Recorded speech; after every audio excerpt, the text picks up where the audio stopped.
बिस्मिल्लाहिर्रहमानिर्रहीम अस्सलाम वालेकुम रहमतुल्लाहि व बरकातुहू। नाजरीन, आप देख रहे हैं YouTube channel string of pearls 89। अगर आप हमारे चैनल पे नए हैं तो चैनल को सब्सक्राइब करके घंटी के बटन को दबा के ऑल नोटिफिकेशन को ऑन कर लें ताकि नई आने वाली हर वीडियो आप तक पर वक्त पहुंच सके।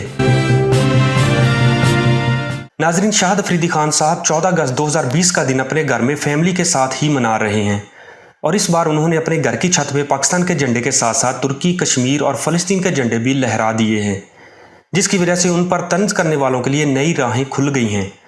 अपने वीडियो पैगाम में शाहिद अफरीदी खान साहब ने कहा कि अपनी बेटियों के तालीम ज़रूर दिलवाएं और सब बच्चों को 14 अगस्त के दिन के बारे में आगाही ज़रूर दें कि कायदे आज़म साहब ने आखिरकार पाकिस्तान बनाने के लिए इतनी मेहनत क्यों की और 14 अगस्त का दिन मनाने का मकसद क्या है। नाजरीन, अगर ट्विटर पे देखा जाए तो लोगों ने बहुत सारे तरह तरह के कमेंट्स किए हैं, जिसमें से चंद एक कमेंट हम पढ़कर सुनाते हैं।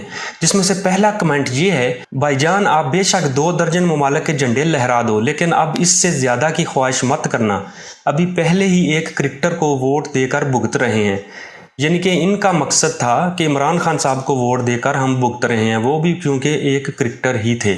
शाहिद अफरीदी ने अवाम के जज्बात से खेलते हुए एक कदम और बढ़ाकर अपने घर पर कश्मीर और फ़लस्तीन के झंडे लहरा दिए और सिलेक्टर्स को बता दिया कि मेरा जज्बा मियांदाद और शुएब अख्तर से कहीं ज़्यादा है, मुझे मौका दें, मैं इमरान खान की तरह आपको मायूस नहीं करूंगा। तीसरे बंदे ने इनके जवाब में कहा, शाहिद अफरीदी ने अपने घर पर कश्मीर का परचम, पाकिस्तान और फ़लस्तीन के परचम लगाए हैं। इस पर भी कुछ लोग तंज करते हैं कि शायद शाहिद अफरीदी खान साहब सियासत में आना चाहते हैं और वज़ीर आज़म बनने के लिए ये सब कर रहे हैं। तो जनाब, आप अपने घरों में पाकिस्तानी परचम के साथ कश्मीरी और फ़लस्तीन का परचम लगाएं ताकि दुनिया को पैगाम जाए।